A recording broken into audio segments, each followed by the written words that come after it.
네, 시간이 유수와 같이 흘러감을 느끼게 됩니다. 벌써 11월에 마지막 주일을 맞이했고 이제 달력도 한 장밖에 남지 않았습니다. 내년도 달력이 벌써 와 있어서 2021년을 빨리 이렇게 살아가라고 달력에 와 있는데 좀 밀어놓고요. 남은 한 달을 우리가 또 잘 이렇게 마무리하고 여기까지 우리의 삶을 인도하신 하나님을 우리가 또 감사하면서 우리의 신앙을 고백하는 귀한 시간 되기를 바랍니다. 오늘 여러분과 함께 창조적 소수의 삶이라는 제목으로 같이 말씀을 나누겠습니다.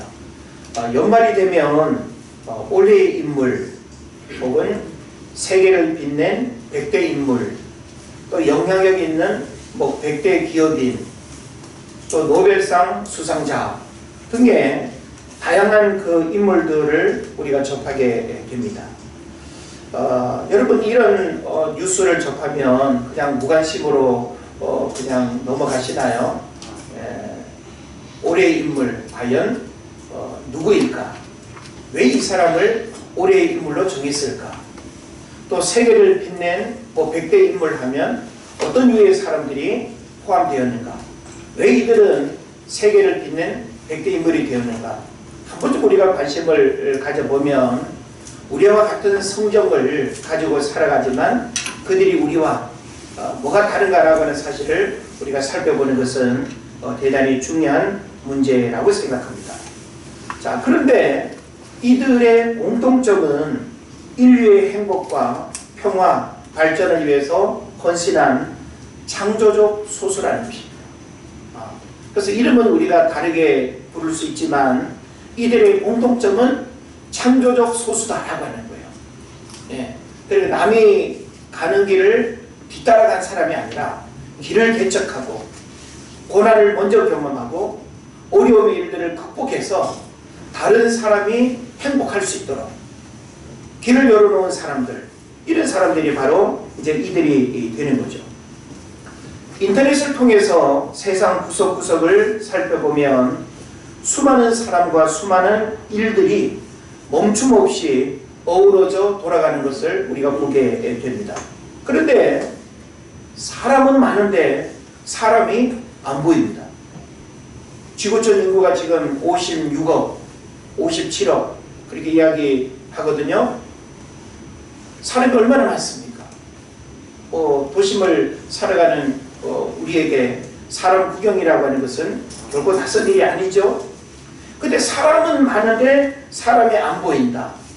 이건 뭘 의미하는가 하면 인물이 안 보이고 지도자가 안 보이고 세상이 필요로 하는 사람들이 잘 보이질 않는다는 거예요. 저는 잘 안 보이는데 여러분은 잘 보이십니까? 그래서 이런 사람들을 우리가 참 볼 수 있다면 행복하겠는데 전부 다 그냥 사기꾼 같고 도둑놈 같고 나에게 그냥 불편과 어려움을 주는 사람들로만 가득하지 서로를 축복하고 모두의 행복을 위해서 타인의 행복을 위해서 희생하고 헌신하는 이런 아름다운 마음을 가진 사람들 그렇게 보기 어려운 것 같습니다. 우리는 이 시대 속에서 어떤 모습으로 살아가야 될까요? 우리 모두가 함께 공감하고 진단할 수 있는 이런 우리의 군상 속에서 우리는 어떤 모습으로 살아가야 될까요? 저는 이런 고민을 주중에 해봤습니다. 그리스도인으로 살아간다는 것, 그리고 믿음을 가진 자의 삶이라는 것, 이걸 다른 말로 표현한다면 뭘까? 뭘까요? 오늘 제목 그대로죠. 바로 창조적 소수의 삶을 살아간다는 것을 의미합니다. 우리가 그리스도인으로 살아간다는 것은 평범한 삶이 아니고 누군가를 뒤따라가는 삶이 아니고 머리가 될지언정 꼬리가 되지 아니하고 할렐루야. 주님은 우리를 세상 속에서 구별되게 부르셨어요. 우리를 통해서 세상을 변화시키고 세상을 이끌어가고 세상에 선한 영향력을 미치는, 그래서 사실은 여러분들이 다 뭐가 되어야 되는가 하면 9시 뉴스에 나와야 될 올해의 인물로 다 선정이 되어 있는 거예요. 예? 올해의 인물 김정일 씨 하면서 예? 그의 프로필과 그의 어떤 삶의 내용들이 아름답게 막 이렇게 예? 되어져야 되지 않겠습니까? 한국을 빛낸 세계 100대 인물 우리 은혜제일교회 한 50명 나오고 예? 자 어디 제주도에서 한 10명 나오고 막 이렇게 되어야 되지 않을까요? 그래서 우리가 그리스도인으로 살아간다는 것, 믿음을 가진 자의 삶이라는 것은 창조적 소수의 삶을 살아간다는 것을 의미합니다.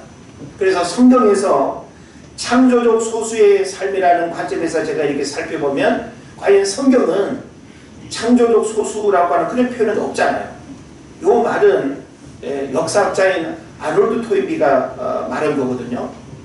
그런데 성경을 우리가 보게 되면 분명히 창조적 소수의 삶을 살았던 인물들이 있단 말이에요. 그래서 성경은 그들을 어떤 말로 표현하는가 하면 남은 자. 들어보셨어요? 예. 제가 논문의 주제이기도 했죠. 남은 자 사상. 하나님의 구속사역은 남은 자들을 통해서 하나님의 구속사역의 주인공으로 계속 이어가셨습니다.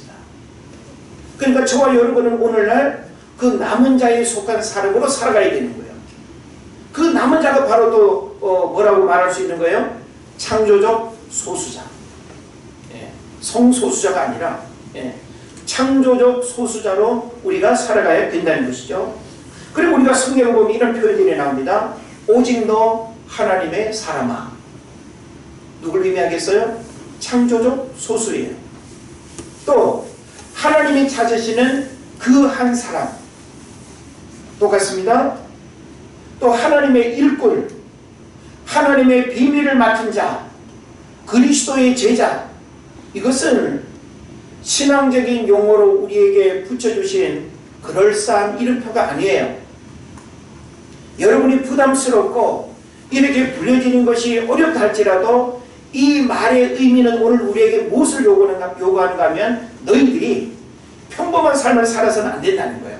오직 너 하나님의 사람아, 하나님이 찾으시는 그 한 사람, 그리스도의 일꾼, 하나님의 비밀을 맡은 자, 이 공통점은 다 뭔가 하면 창조적 소수라고 하는 것을 이 표현 속에 담고 있는 것입니다. 그래서 아놀드 토인비는 역사의 연구라고 하는 책에서 이렇게 썼습니다. 문명의 쇠망은 외부의 적이 아닌 내부의 모순에서 비롯된다. 창조적 소수자가 사명감을 잃고 지배적 소수자로 전락하는 순간 쇠망은 시작된다 라고 표현했습니다. 이 말은 곧 뭘 의미할까요? 창조적 소수가 역사의 발전을 이끈다는 거예요. 그러니까 창조적 소수가 없다라는 것은 역사의 발전이 일어난다는 거예요? 안 일어난다는 거예요. 역사의 퇴보가 일어난다는 거고 모두를 행복하게 하는 것이 아니라 모두를 불행하게 만든다는 거예요. 그러니까 창조적 소수가 어떤 공동체의 조직에 있느냐 없느냐에 따라서 그 창조적 소수를 통해서 다수가 공동체가 행복할 수도 있고 창조적 소수가 없기 때문에 서로 악의다툼하고 수많은 갈등과 고통 속에 살아갈 수밖에 없는 것입니다. 지금 우리는 난세를 이야기합니다. 지도자가 있는데 지도자로 존경하기에는 몇 프로 부족해요? 2% 부족하나요? 그 정도면 다행인데 예? 뭐 지지율을 보면 엄청 부족하지 않습니까?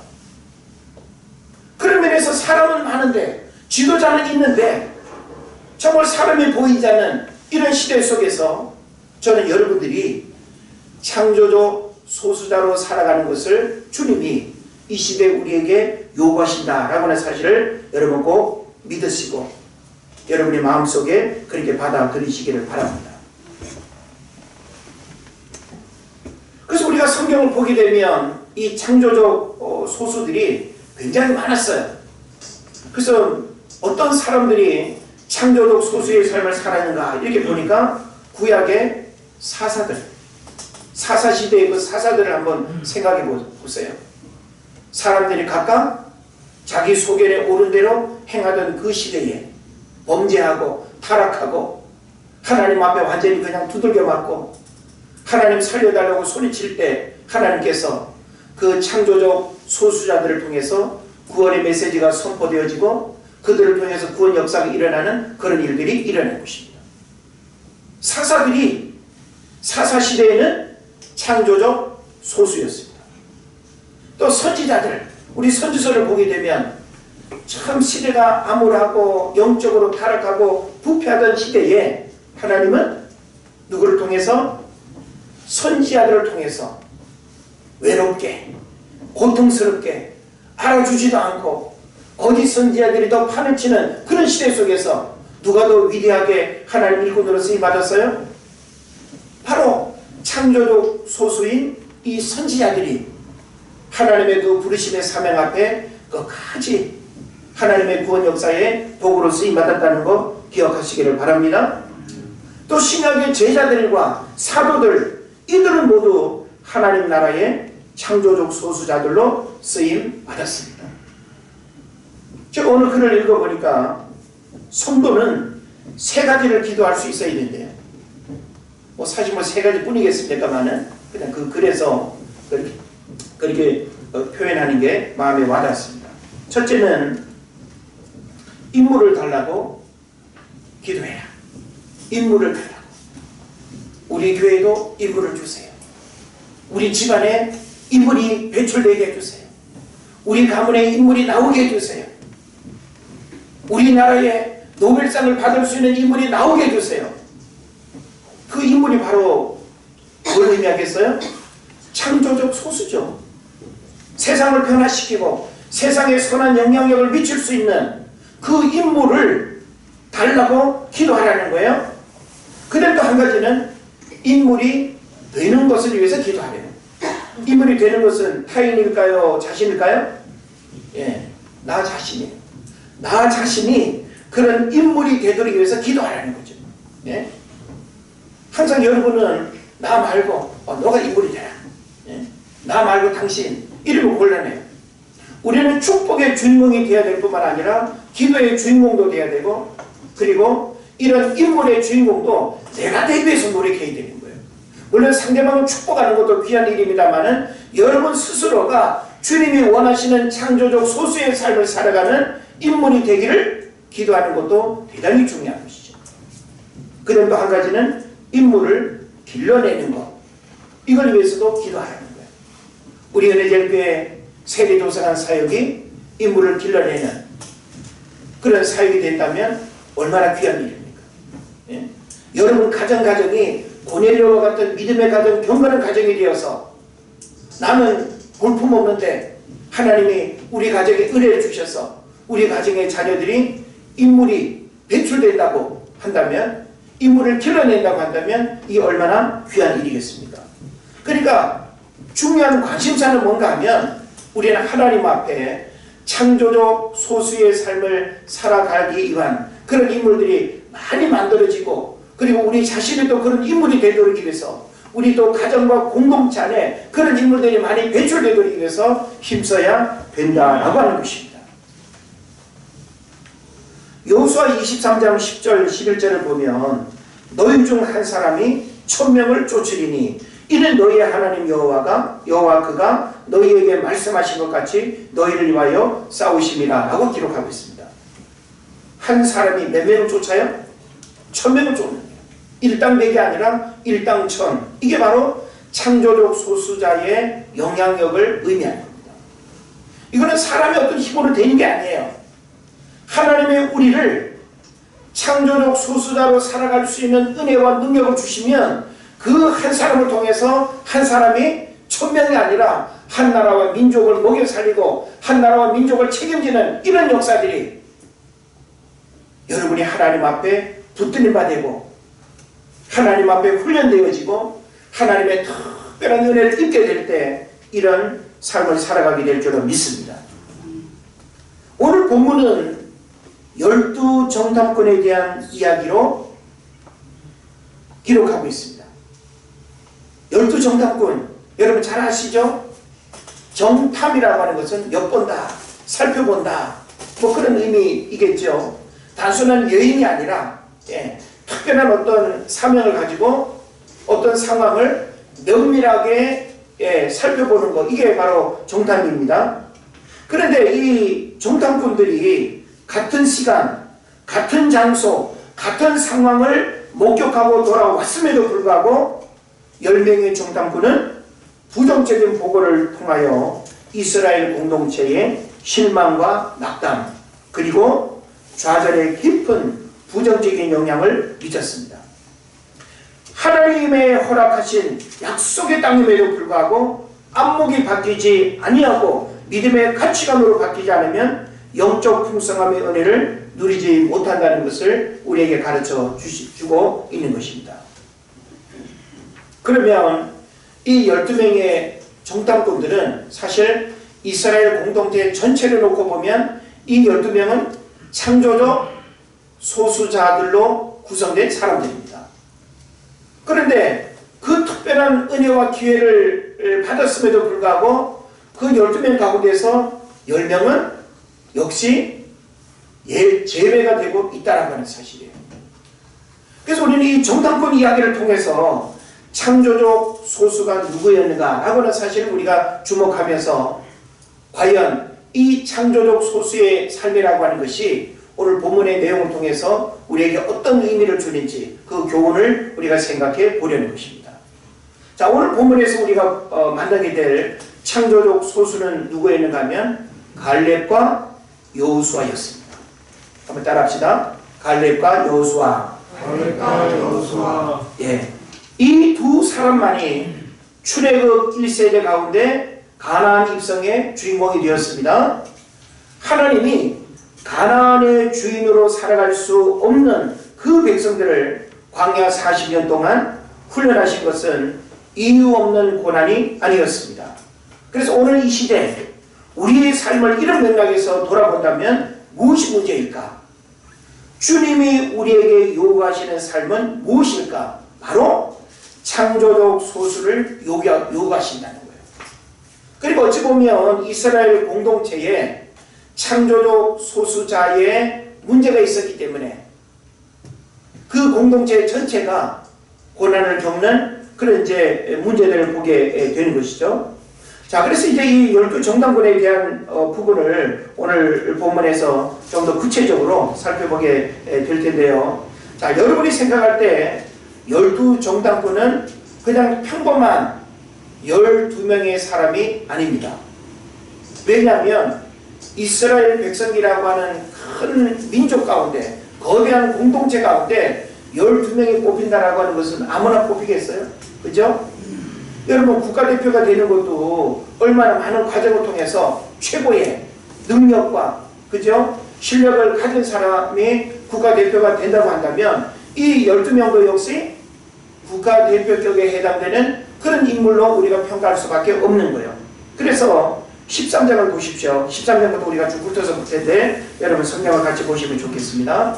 자, 13장 1절에 보면 하반절에 각 지파 중에서 지휘관 된 자 한 사람씩 보내라 그랬습니다. 이들이 누구예요? 12 정탐꾼이에요. 그러니까 정탐꾼 한 사람 한 사람은 쫄병이 아니에요. 훈련소 갔나온 어떤 신병을 정탐꾼으로 이렇게 데려간 게 아니고 각 지파 중에서 지휘관된 자 한 사람씩을 보내라 하고 이렇게 말했습니다. 그럼 오늘날도 지휘관이라고 하면 훈련 기간도 길어요. 예? 일반 사병들은 신병에서 4주, 6주 훈련밖에 안 되지만 장교들은 3개월, 4개월씩 이렇게 장교 훈련이 깁니다.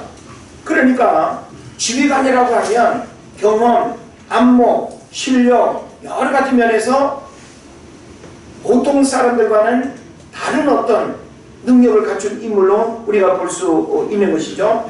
그리고 3절 하반절에 보면 또 뭐라고 나옵니까? 그들은 다 이스라엘 자손의 수령된 사람이라. 성경은 계속 이 정탐꾼 한 사람 한 사람은 평범한 보통 사람이 아니라고 하는 것을 이야기하고 있어요. 그렇기 때문에 그들의 안목과 그들의 어떤 분별력과 그들의 어떤 상황 보고는 보통 사람들이 보는 것과는 달라야 된다는 것을 우리에게 가르쳐 주는 거죠. 자, 그런데 이 12정탐꾼의 공통점이 있습니다. 그들이 이제 40일간 정탐을 하고 돌아와서 이제 보고를 이제 하게 되지 않습니까? 그런데 땅에 대한 상황 보고는 동일하다는 거예요. 요거는 공통점입니다. 예. 그러니까 40일간 같은 루트를 같은 시간 동안 같은 상황을 다 목격했잖아요. 그러니까 땅에 대한 보고는 틀리지 않아요. 우리가 갔더니 그곳은 뭐가 있고 어떤 열매가 있고 지형은 어떻고 그런 어떤 땅에 대한 보고는 문제가 없습니다. 그래서 그들의 공통점의 표현이 뭔가 하면 젖과 꿀이 흐르는 땅이라고 하는 데에서는 이견이 없어요. 젖과 꿀이 흐르는 땅은 하나님께서 가나안 땅을 지칭할 때 말씀하신 부분이에요. 그러니까 이 젖과 꿀이 흐른다라고 하는 것은 얼마나 축복된 땅인지, 그리고 그 땅은 정말 누구라도 들어가서 누리고 살고 싶은 그런 땅이라고 하는 것 우리가 생각해 볼 수 있는 것입니다. 그래서 그 증거 제시가 뭔가 하면 23절이죠. 포도송이가 달린 가지를 베어 둘이 막대기에 꿰어매고 석류와 무화과를 따고, 요 표현만 보더라도 젖과 꿀이 흐르는 그 가나안 땅이 어떤 땅인지를 우리가 바라보게 되면서 나도 막 그냥 포도송이가 얼마나 크면 두 사람이 어깨에 메고 막 그냥 이동하는 걸 볼 정도로 석류, 무화과 얼마나 좋은 과일입니까? 이런 것들이 아주 그냥 잘 자라는 그런 가나안 땅을 그들이 보고했어요. 그런데 이런 공통점이 있는 반면에 다른 점이 있습니다. 거주하는 사람들에 대한 인식이 달랐습니다. 그곳에 갔더니 28절 29절 3장입니다. 3장 28절 29절을 보면 아낙 자손을 비롯해서 가나안의 7 족속들이 살고 있는 그것을 언급해요. 그런데 문제는 이들에 대한 평가가 다르다는 것이죠. 예. 그래서 30절을 보면 갈렙은 믿음의 안목과 하나님의 약속만을 의지하면서 말합니다. 뭐라고 말하죠? 우리가 올라가서 그 땅을 취하자, 능히 이기리라, 이렇게 말하고 있는 거예요. 이게 바로 뭔가 하면 창조적 소수자가 바라보는 안목과 믿음의 안목이어야 됩니다. 12명이 똑같이 봤어요. 땅에 대한 보고는 똑같아요. 그런데 사람에 대한 어떤 평가에 대해서는 완전히 10대 2로 딱 갈라지는 것이죠. 그래서 나머지 정탐꾼들은 갈렙이 이렇게 말을 하는데 이 말에 동의를 해요, 못해요? 못하는 겁니다. 그래서 32절을 보면 정탐한 그 땅을 어떻게 하고 있다? 악평. 따라합시다. 악평.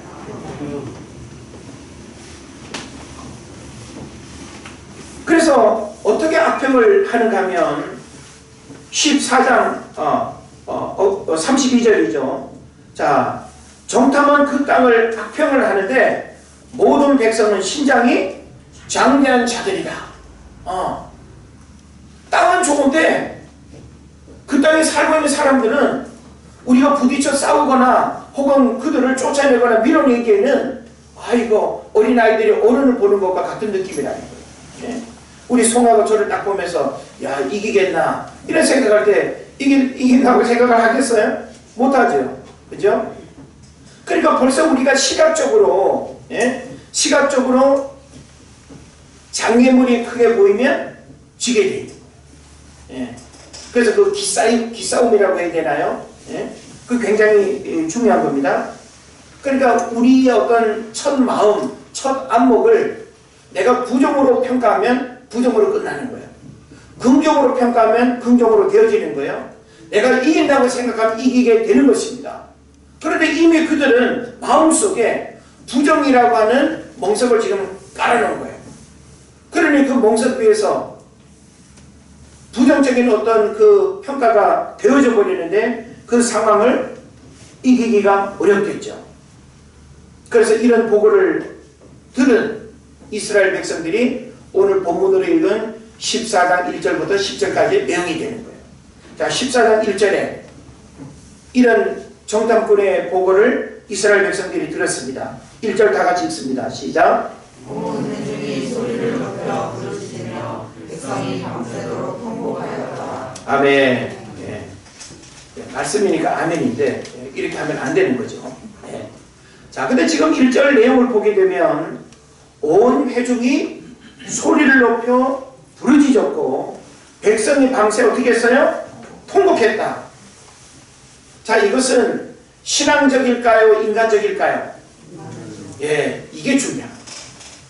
자, 밤새 통곡했다는 그 기가 막힌 거 아니겠어요? 예?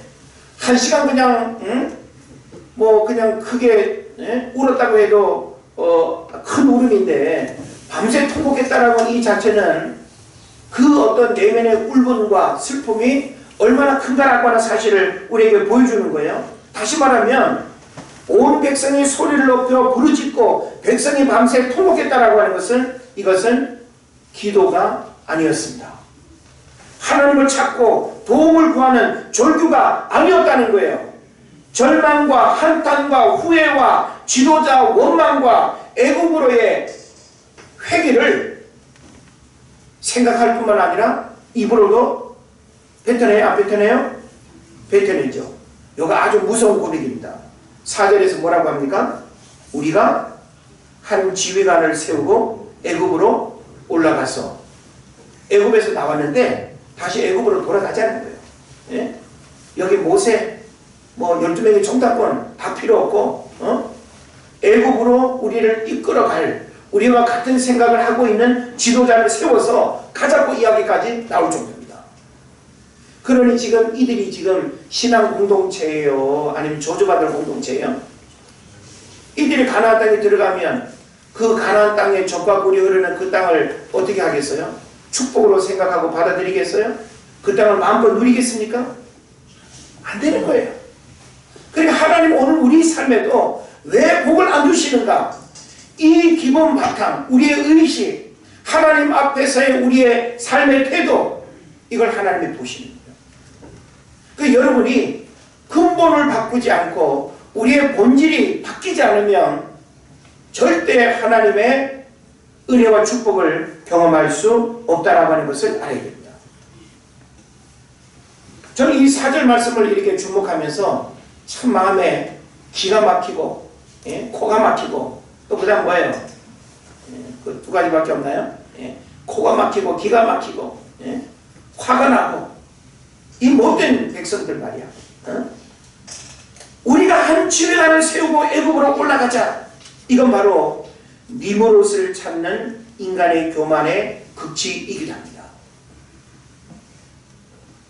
노아의 홍수에 나왔던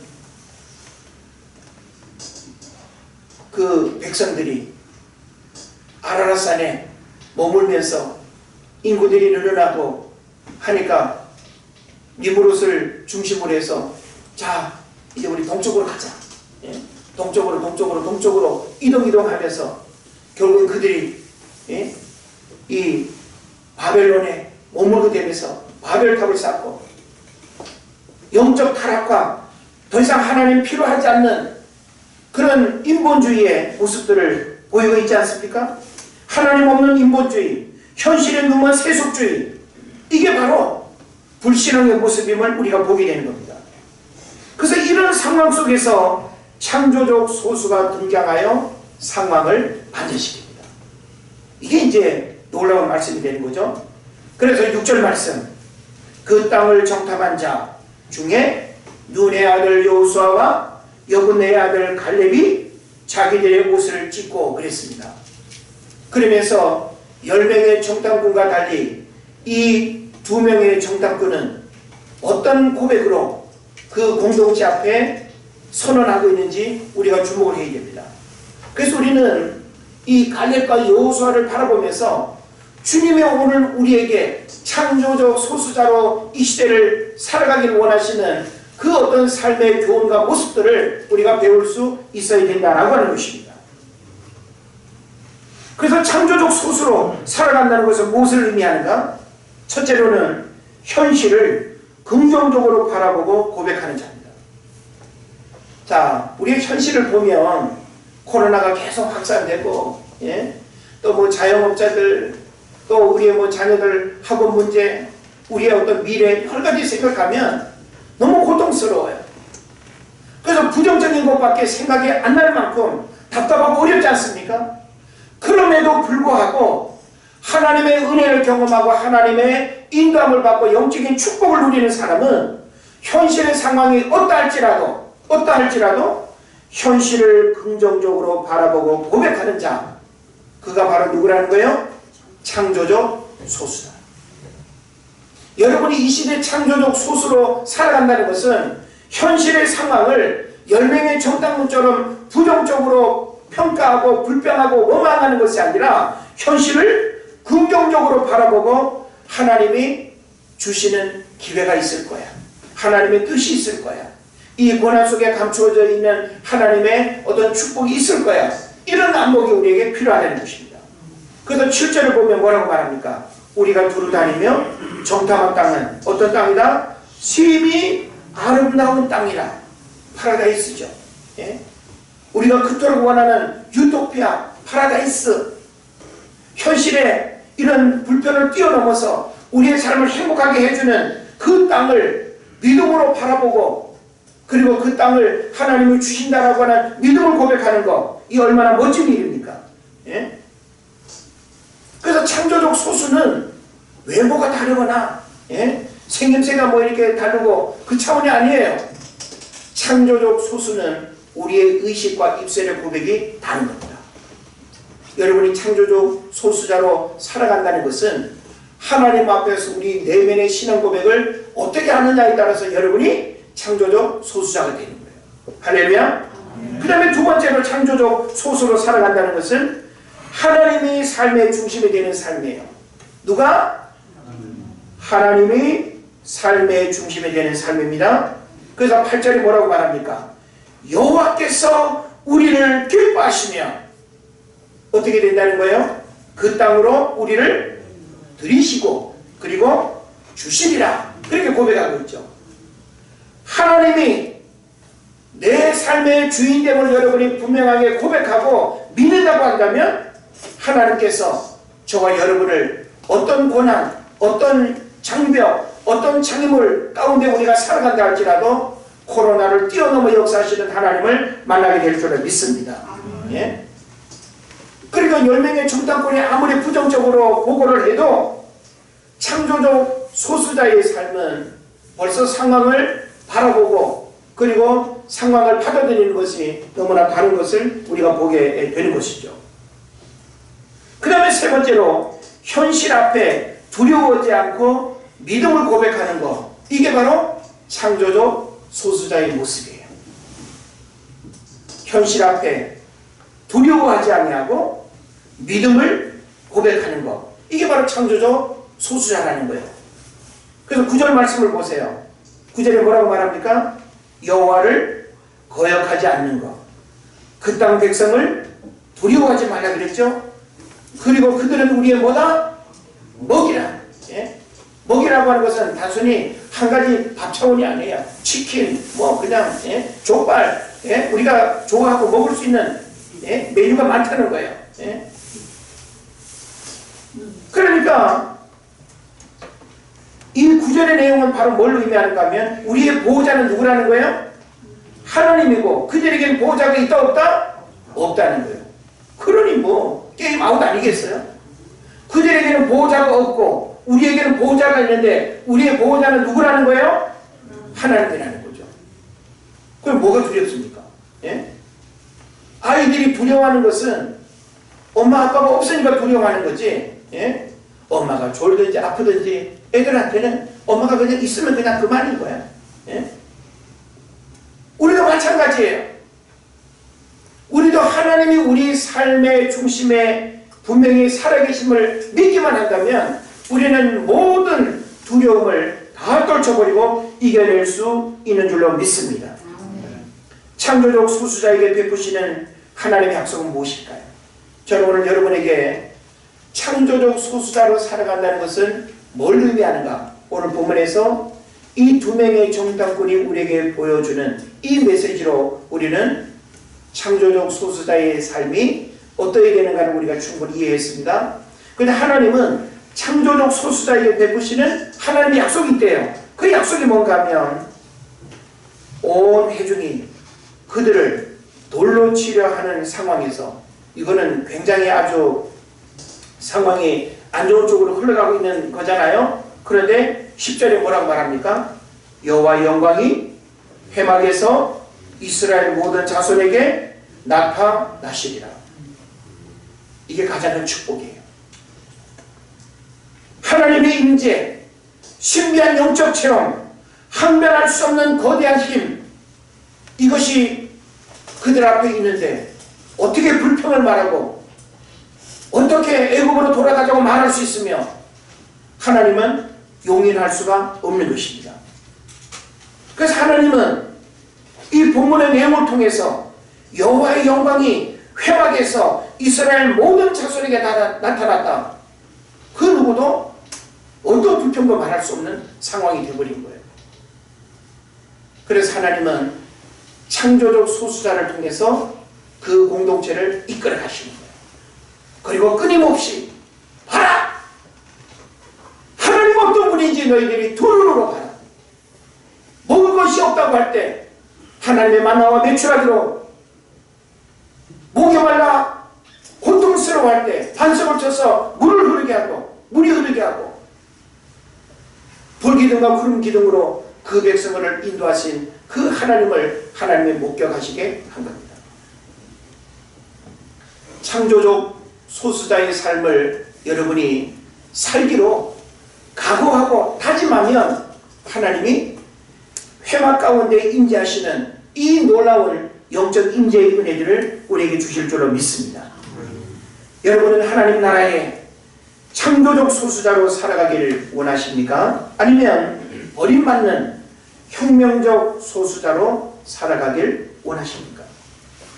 사람은 많은데 사람이 보이질 않는 시대, 참 지도자가 없고 존경받을 만한 위대한 인물들이 희귀한 시대에 하나님은 여러분이 이 시대에 하나님이 찾으시는 창조적 소수자 되기를 원하십니다. 갈렙과 여호수아처럼 창조적 소수자가 되어서 젖과 꿀이 흐르는 가나안의 축복을 경험하시기를 바라고, 하나님이 예비하신 현실의 은혜를 누리면서 살아가는 여러분 되시기를 주의 이름으로 축원을 드립니다. 기도하겠습니다.